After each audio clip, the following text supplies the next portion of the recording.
mu gihe ubu higanje idini ya Islam. Afrika ya ruguru yigeze kuba ahantu higanje ubukristo ndetse hatanze abapapa basize imirimo ikomeye kugeza uyu munsi. Abo bapapa babayeho mu gihe cy'ubwami bw'abaroma bwagiraga mu gice cya Tunisia ya none, mu burasirazuba bwa Algeria ndetse no ku mwaro w'uburengerazuba bwa Libya.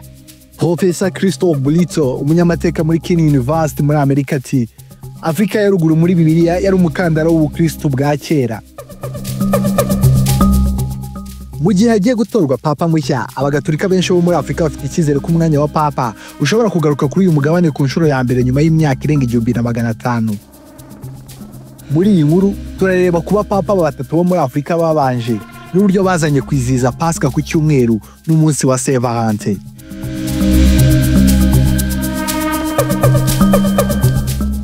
Papa Victor wa mbere bikekwa ko yakomokaga mu bwoko bw'Ababerber bo muri Afrika ya ruguru. Yabaye umushumba wa Kiliziya Gatolika ubwo abakristo bahohoterwaga n'abategetsi b'Abaroma kuko banze kuramya imana z'Abaroma.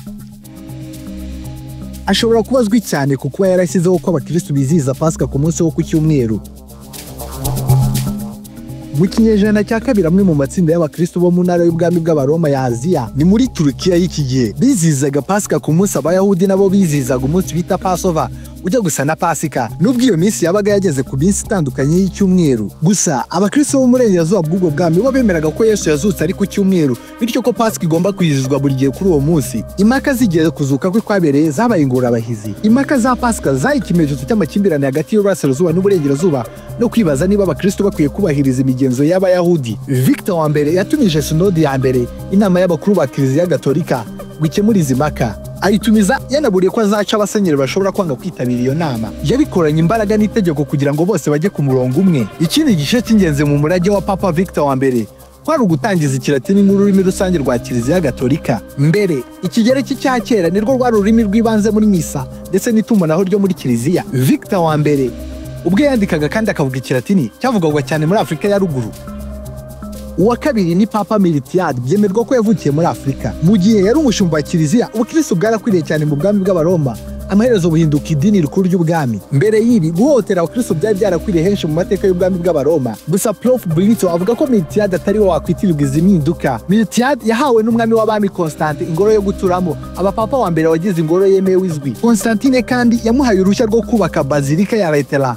Ubu ni rwo rusengero rushaje cyane kurusha izindi Roma. Mu gihe abapapa bo mu bihe bya none batura kandi bagakorera Vatika, Kiliziya ya Laterana kenshi ifatwa nka nyina w'izindi kiliziya zose. Uwa gatatu ni Gelasius, niwe wenyine muri abapapa batatu bo muri Afrika abanyamateka bavuga ko atavukiye muri Afrika. Professor Bulito ati hari inyandiko kuri we ko yavukiye Roma, bityo ntituzi niba yarigeze kuba muri Afrika ya ruguru, ariko biboneka neza ko yari afite inkomoko muri Afrika ya ruguru. Kuri uyu munyamateka uyu niwe wabaye ingenzi kurusha bariya bagenzi be babiri. Gelasius azwi cyane nka papa wa mbere ku buryo bwemewe wiswe uwungirije Kristo, ijambo risobanura umurimo wa papa nk'uhagarariye Kristo ku isi. Uyu kandi yazanye ingingo y'inkota ebyiri yashimangiraga gutandukana ariko kungana kw'ingufu za Kiliziya n'iza leta. Gelasius yagaragaje itandukaniro ku butegetsi bwa Kiliziya buva ku Mana, maze nayo igatanga ubutegetsi kuri leta, ibyashyira Kiliziya hejuru ya za leta. Professor Bulito ati nyuma y'igihe cya Middle Ages, abapapa rimwe na rimwe bashoboraga kwemeza cyangwa kwanga itorwa ry'umwami cyangwa umwami w'abami kuko bavugaga ko Imana yabahaye ububasha. Gelasius yibukirwa kandi ku gisubizo cye ku makimbirane azwi nka Acacian Schism hagati ya Kiliziya z'Iburasirazuba n'iz'Uburengerazuba hagati y'umwaka wa 444 na 519. Muri icyo gihe Gelasius yashimangiye kuba hejuru ya bose kwa Roma na Papa, hejuru ya Kiliziya yose, Iburengerazuba n'Iburasirazuba. Ibyo inzobere zivuga ko yabikoze mu buryo butigeze bukorwa n'abamubanjirije bose. Gelasius kandi niwe washyizeho umunsi wizihizwa n'uyu munsi buri mwaka, Saint Valentin, kuwa 14 Gashyantare muri 496 kugira ngo bibuke mutagatifu Valentin wapfuye yishwe. Inkuru zimwe na zimwe zivuga ko Valentin yari umupadiri wakomeje gusezeranya abakundana mu ibanga mu gihe byari byaraciwe n'umwami w'abami w'Abaroma Claudius wa kabiri. Abanyamateka bavuga ko umunsi wahariwe Valentin ufite imizi mu birori by'urukundo n'imigenzo y'uburumbuke bw'Abaroma bizwi nka Lupercalia, ko byari uburyo bwa Gelasius bwo guhindura imihango ya gipagani ya Gikristo. Aba bapapa b'Abanyafrika basaga bate? Professor Bulito avuga ko nta buryo bwo kumenya neza uko abapapa batatu basaga. Ati tugomba kwibuka ko ubwami bw'Abaroma ndetse no mu gihe cya Moyen Age ntibatekerezaga ivangura amoko nk'uko turitekereza ubu, naho byari bihuriye n'ibara ry'uruhu. Abantu muri icyo gihe ntibarebaga ibara ry'uruhu, barebaga ubwoko. Professor Philomena Mwaula wo muri Kenyatta University muri Kenya yavuze ko abanyafurika b'Abaroma barimo amoko menshi, harimo Ababerba, Abapunik, abahoze ari abacakara n'abantu bavuye i Roma. Ati abatuye muri Afurika ya ruguru bari bavangavanze kandi yari inzira y'ubucuruzi ndetse n'abantu benshi babaye mu bucuruzi kuva kera cyane. Aho kwibona mu ibara ry'uruhu rwabo, amoko menshi y'abantu babaga batuye ku butaka bw'ubwami bw'Abaroma nabo bibonaga nk'Abaroma, niko Prof Mwaula avuga. Hanyuma rero ushobora kwibaza uti kuki nta mupapa wo muri Afurika wongeye kubaho kuva ubwo? Kuva kuri Gracious wa mbere mu bapapa 217 bakurikiyeho nawe ukomoka muri Afurika urimo. Professor Mwaula ati Kiliziya muri Afurika ya ruguru yaciwe intege n'ibintu byinshi birimo guhirima k'ubwami bw'Abaroma hamwe no kwinjirayo kwa Islam mu kinyejana cya 7.